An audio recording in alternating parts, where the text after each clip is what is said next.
Kali ini kita akan melanjutkan pembahasan Olimpiade Matematika Unri sekitar tahun 2020 hingga tahun 2022. Soal IMC SMP bagian isian singkat nomor 11 sampai nomor 20. Kita mulai dari nomor 11. Urutan barisan bilangan berikut dari yang terbesar ke yang terkecil adalah titik-titik. Di nomor 11 kita punya yang pertama 2 pangkat 360. Kemudian kita punya 4 pangkat 24. 4 pangkat 24 itu sama dengan 2 pangkat 2 dipangkatkan 24. Dan ini sama dengan 2 pangkat 2 kali 24 adalah 48. Kemudian 16 dipangkatkan 48 sama dengan 2 pangkat 4 dipangkatkan 48. 2 pangkat 4 dipangkatkan 48 sama dengan 2 pangkat 192. Terakhir kita punya 32 pangkat 12, ini sama dengan 2 pangkat 5 dipangkatkan 12 sama dengan 2 pangkat 60. Dengan demikian kita cukup melihat di antara keempat bilangan ini diurutkan dari yang terbesar ke yang terkecil, maka diperoleh yang paling besar adalah 2 pangkat 360, kemudian baru 16 pangkat 48, selanjutnya 32 pangkat 12, dan terakhir bilangan terkecilnya 4 pangkat 24. Untuk nomor 12, jika X1 dan X2 adalah akar-akar dari persamaan kuadrat 3X kuadrat ditambah 6X tambah 2 sama dengan 0, maka 1 per X1 ditambah 1 per X2 adalah titik-titik. Pertama, dari teorema kita tahu bahwa nilai dari X1 ditambah X2 akan sama dengan negatif 6 per 3 atau sama dengan negatif 2. Sedangkan nilai dari X1 dikali X2 sama dengan 2 per 3. Sehingga nilai dari 1 per X1 ditambah 1 per X2 sama dengan X1 ditambah X2 per X1 dikali X2.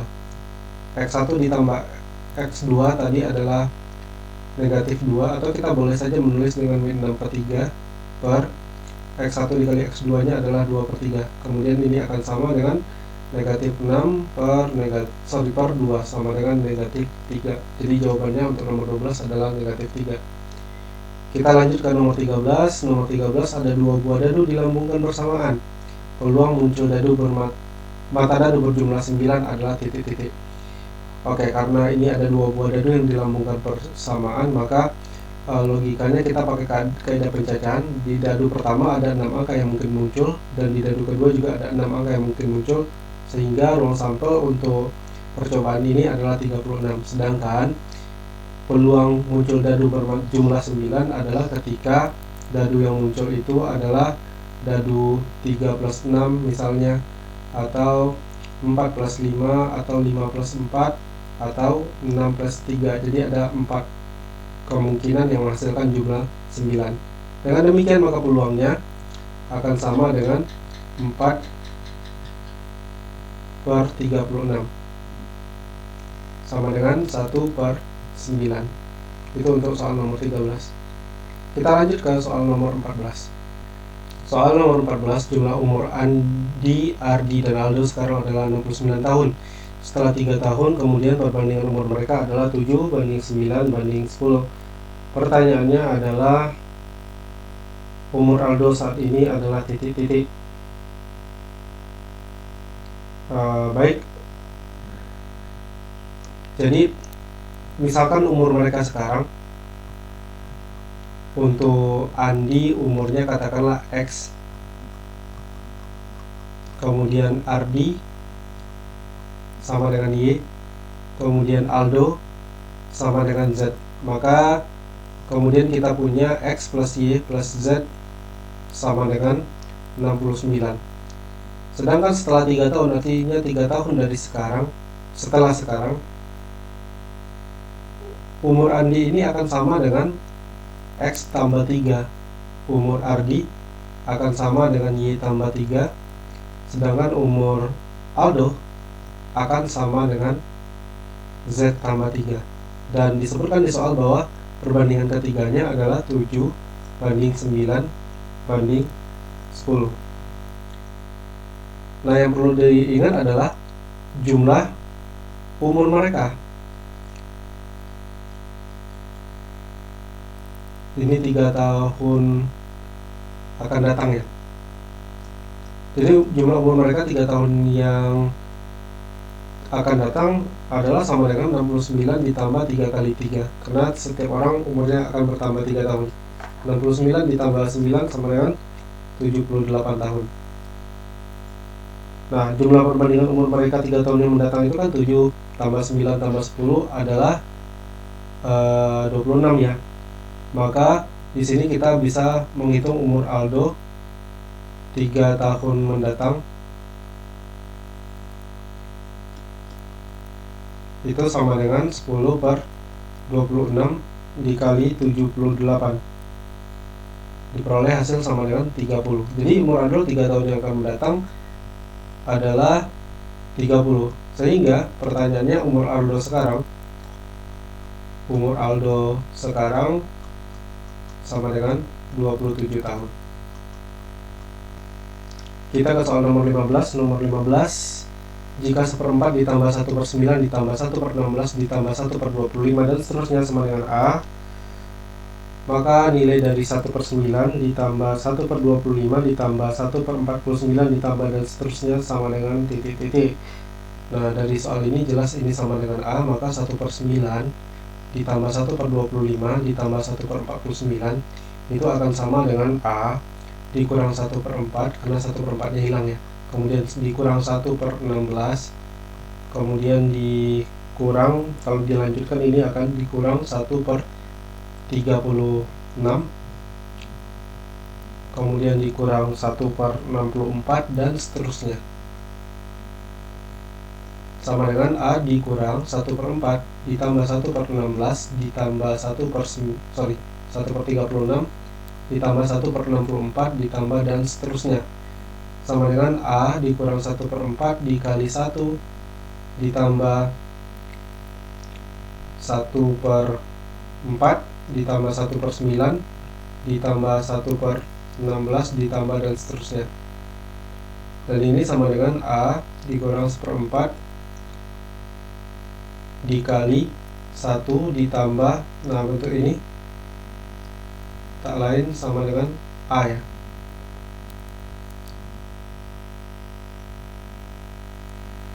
Jadi kita punya A dikurang 1/4 dikali 1 ditambah A sama dengan A dikurang 1/4 dikurang A/4. Dengan demikian maka hasil akhir untuk soal ini adalah 3/4 A dikurang 1/4. Soal nomor 16, limit dari akar x kuadrat dikurang x ditambah 3 dikurang akar dari 2x kuadrat dikurang 4x ditambah 3 dengan x mendekati atau menuju tak hingga adalah titik-titik. Pertama kita kalikan dengan akar sekawan dulu, sehingga kita punya limit x menuju ke tak hingga dari akar x kuadrat dikurang x ditambah 3 dikurang akar dari 2x kuadrat dikurang 4x ditambah 3. Nah, ini kita kalikan dengan akar sekawannya, artinya dikalikan dengan akar dari x kuadrat dikurang x ditambah 3 ditambah akar dari 2x kuadrat dikurang 4x ditambah 3 per akar dari x kuadrat dikurang x ditambah 3 ditambah akar dari 2x kuadrat dikurang 4x ditambah 3, dan bentuk ini akan sama dengan limit x mendekati tak hingga dari, nah yang pembilangnya nanti kalau kita cari akan diperoleh hasil akhir min x kuadrat ditambah 3x, sementara penyebutnya tetap akar dari x kuadrat dikurang x ditambah 3 ditambah akar dari 2x kuadrat dikurang 4x ditambah 3. Nah, dari bentuk terakhir ini kemudian kita bisa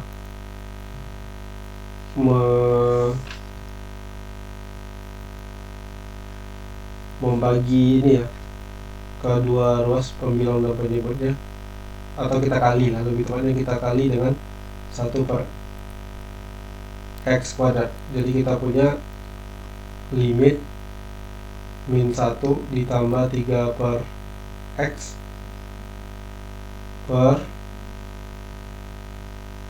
ingat dengan x menuju tak hingga ya, akar dari x kuadrat dikurang x ditambah 3 per x kuadrat, per x pangkat 4 ya, kemudian ditambah akar dari 2x kuadrat dikurang 4x ditambah 3 per x pangkat 4. Karena x yang mendekati tak hingga, maka kita punya negatif 1 per 0, atau hasil akhirnya adalah negatif tak hingga. Selanjutnya nomor 17, jika n memenuhi 25 pangkat 0,25 dikali 25 pangkat 0,25 sebanyak n kali sama dengan 125, maka nilai dari n dikurang 3 dikali n tambah 2 adalah titik-titik. Pertama, bentuk di soal, persamaan di soal itu sama dengan 25 pangkat 0,25 dipangkatkan n, atau kita bisa bikin ini menjadi 25 pangkat 0,25 n sama dengan 125. 125 adalah 5 pangkat 3. Karena 25 adalah 5 pangkat 2, maka kita punya 5 pangkat 0,5 n sama dengan 5 pangkat 3, atau 0,5 n sama dengan 3. Dari sini jelas nilai n sama dengan 6 ya, karena 0,5 dikali 6 sama dengan 3. Maka dengan demikian nilai dari n dikurang 3 dikali n ditambah 2 akan sama dengan nilai dari 6 dikurang 3 kali 6 tambah 2. 6 dikurang 3 adalah 3, 6 tambah 2 adalah 8. Jadi jawaban untuk soal ini adalah 24. Kita ke nomor 18, sisa A, B, C, D. A, B, C, D adalah bilangan bulat positif. Jika dibagi 13 berturut-turut bersisa 12, 9, 11, dan 7. Maka 3A plus 4B dikurang 3C ditambah 2D dibagi 13 akan bersisa titik-titik. Pertama, kita punya A kongruen dengan 12 modulo 13, maka nilai dari 3A akan kongruen dengan 36 modulo 13. Sementara dengan cara yang sama nanti kita akan peroleh 4B kongruen dengan 36 modulo 13. Kemudian negatif 3C akan kongruen dengan negatif 33 modulo 13. Dan terakhir 2D akan kongruen dengan 14 modulo 13.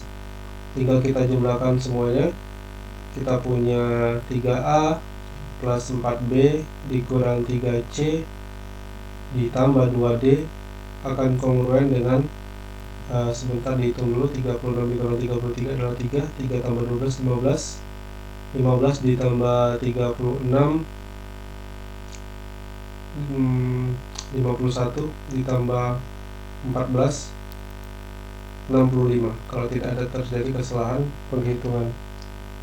65 modulo 13, dan ini kongruen dengan 0 modulo 13. Kita cek lagi mana tahu ada kesalahan. A nya 12 berarti 3 dikali 12 36, kemudian ditambah 4 kali 9 36 dikurang 3 kali 11 33 ditambah 2 kali 7 14. 36 dikurang 33 adalah 3. 3 tambah 12 15. 15 ditambah 36 adalah 51. 51 ditambah 14 adalah 65 ya. Jadi bilangan ini habis dibagi 13, atau sisanya jika dibagi 13 adalah sama dengan 0. Nomor 19, nilai maksimum dari fungsi fx sama dengan negatif 2x kuadrat ditambah k ditambah 5x ditambah 1 dikurang 2k adalah 5. Maka nilai k yang positif adalah titik-titik. Nah, fungsi itu karena fungsi itu baru maksimum jika turunan pertamanya sama dengan 0. Tetapi berhubung ini fungsi kuadrat ya, fungsi kuadrat itu maksimum jika nilai x nya sama dengan min b per 2a, karena kan logikanya fx nya kan ax kuadrat ditambah bx ditambah c ya. Kalau kita cari turunan pertamanya kan akan sama dengan 2ax ditambah b, maka x sama dengan negatif b per 2a. Dengan demikian nilai x sama dengan negatif dari k tambah 5 per 2 kali min 2, atau kita punya x sama dengan min k min 5 per min 4.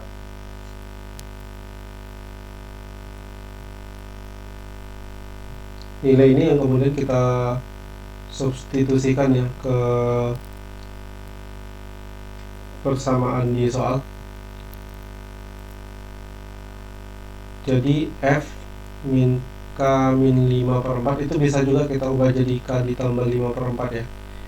F k tambah 5 per 4 akan sama dengan negatif 2 dikali k ditambah 5 per 4 dikuadratkan ditambah k tambah 5 dikali k tambah 5 per 4 kemudian ditambah 1 dikurang 2k, katanya sama dengan 5. Kemudian kita punya negatif 2 dikali k tambah 5 kuadrat adalah negatif 2 dikali k kuadrat ditambah 10k ditambah 25, kemudian per 4 kuadrat adalah 16, kemudian ditambah k tambah 5 dikali k tambah 5 per 4 adalah k kuadrat ditambah 10k ditambah 25, kemudian ini per 4 ditambah 1 dikurang 2k sama dengan 5. Semua harus kita kalikan dengan 16 sehingga diperoleh min 2k kuadrat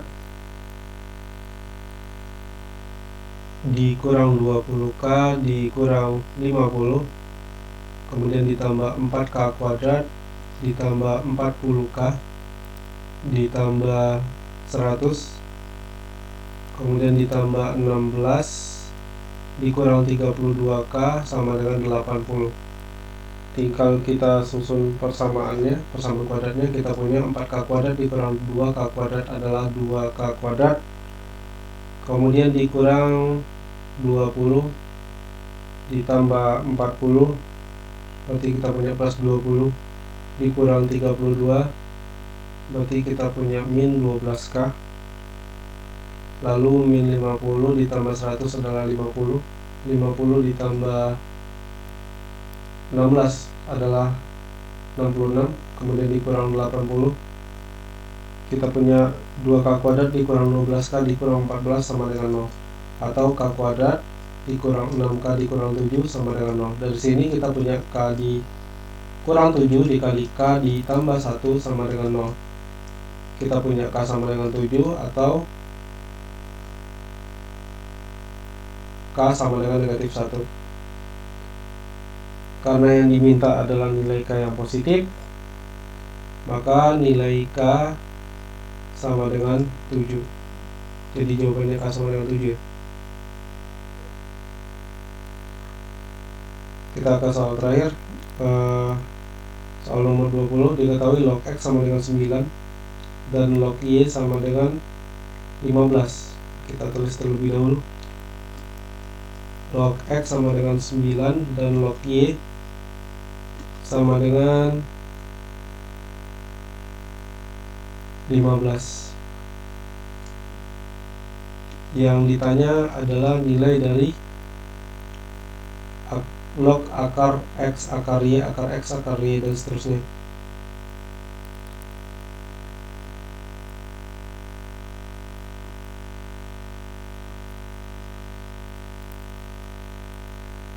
Nah, ini yang mau kita temukan nilainya. Maka langkah pertama adalah kita misalkan ini sama dengan P. Maka kita punya 10 pangkat P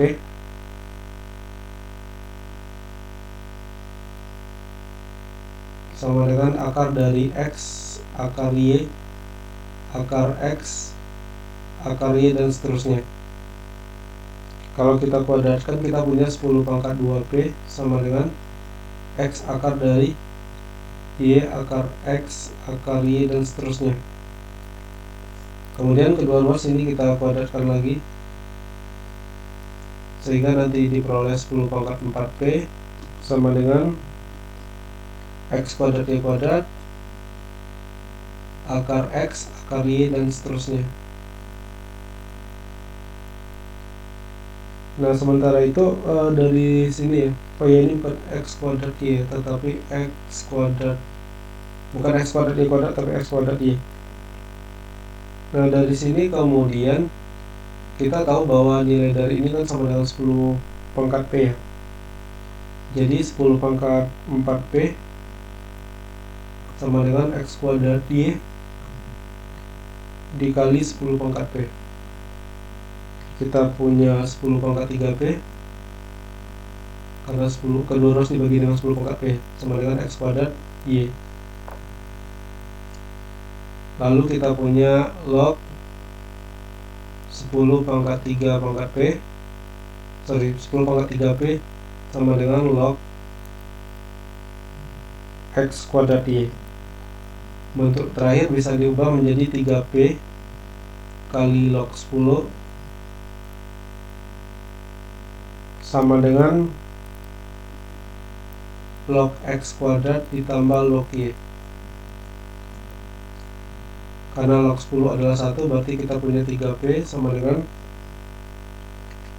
2 dikali 9 ditambah 15.